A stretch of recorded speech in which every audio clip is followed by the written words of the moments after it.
आज्ञा नमस्कार। मु डॉक्टर पी.के. नायक आज गोटे विषय आलोचना करने को जाऊँगी। से विषयटी हूँ थंडा जनित रोग। थंडा जनित रोग बहुत प्रकार अच्छी। प्रथमतः थंडा कहले नाकरू पानी आसवा, छिंक हवा, मुंड बिंधिबा एवं माइल्ड फीवर आसवा। ता सहित खाली जदि थंडा हुए फीवर न आसी थंडा सहित कौन थंडा हुए माने नाकरू पानी आसवा, छिंक हवा, नाक चोक कर जीवा, मुंड बिंधिबा ये सब क्षेत्र में गोटे बहुत बढ़िया प्रोडक्ट आपण मन पाखक मु आज नहीं आसूची। ता नाटी हूँ कोरेसी कोरेसी ड्रप।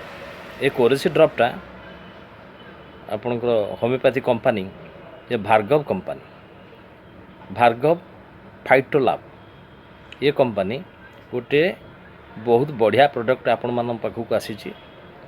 ता ना हूँ कोरेसी ड्रप। देखो मु आपण मन देखी दूची एटा कोरेसी ड्रप 30 ml पैक रे आसुची। कोरेसी ड्रप ये कोरेसी ड्रप टी जदि नियमित व्यवहार करती ताले थंडा जनित रोग मुक्त पाइबे। ये कोरेसी ड्रप मेडिसिन गुड़िक कंपोज होती आपण मन कहीदे कौन कौन कंपोज होती। प्रथम आलुम सिपा, ब्राउनिया, नेट्राम्यूर, बेलाडोना, यूपेटरेम, जस्टिसिया ये सब मेडिसिन मिश्रण रे गोटे ड्रप तैयारी करिछि Coresi drop Bhargava company. Are खाइबा विधि बा डोजेस गुड़ाक आपण मन कही दूची। आ डोजेस टी होची 15 बुंदा औषध 2-3 चामच पानी रे दिन को 3 थर खाइबे। सकाळ थरे, खराब थरे, राति थरे। आउ जदि एई ड्रप को उषुम पानी रे टिके खाइबे ताले आउरी भलो इफेक्ट देखेबो बा भलो काम करिवो। आपण माने नियमित एटा को खांतु, देखिबे निश्चय थंडा जनित रोगरू मुक्त पाई परिबे। ता सहित आपण मान तो एटा किणी की परचेज करी बाहर को परचेज करिवे तार दाम भी यथा मूल्य अच्छी। मु कहि दोची एटा प्राय आपण को प्रत्येक होमियोपैथी दुकान में मिलिबो। आ ता दाम टी होची आपण मान देखो बहुत चीप रेट अच्छी 160 टंका मात्र मात्र 160 टंका। ये प्रत्येक होमियोपैथी औषध दुकान में मिलिबो। अच्छा ये तो हूँ आप औषध सेवन करेंगे, औषध सेवन कर जहाँ रिमूव हम ता सहित आपण मैंने कम पानी रे गाधेवा दरकार।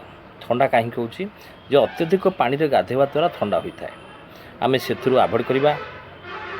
आउ थंडा कारक जो खाद्य अच्छी से खाद्य आभोड करवा। नियमित तेल लगे गाधेवा। बिना तेल नुखुरा गाधेवा द्वारा कौन हुए लोमकूप मेला हुए जहाँफल थंडा बहुत धरी थाए। से गाधेवा पूर्व नियमित तेल लगेवा दरकार। नियमित तेल लगेबे।